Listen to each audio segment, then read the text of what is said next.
Sara Carolina, maaaring tumalon mula sa third floor ng kanilang building. Yan po ay ayon sa espesyalistang nagsuri sa bangkay ni Sara.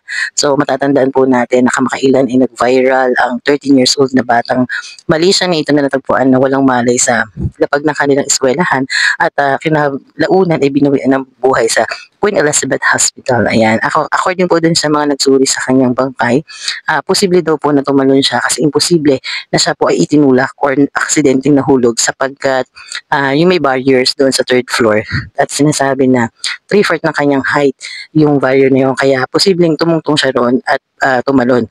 Yun po yung posible. Pinagbasihan lang po dito is yung mga injury na natanggap niya or nakuha niya mula sa kanyang pagkakahulog. Sinasabing una ang paa, left foot at sinundan siya ng right foot. So, according sa mga findings nila, yung mga injuries niya sa internal organs niya, sa kanyang mga buto, is nagpapatunay na lamang na siya ay tumalon or nahulog mula sa third floor. Pero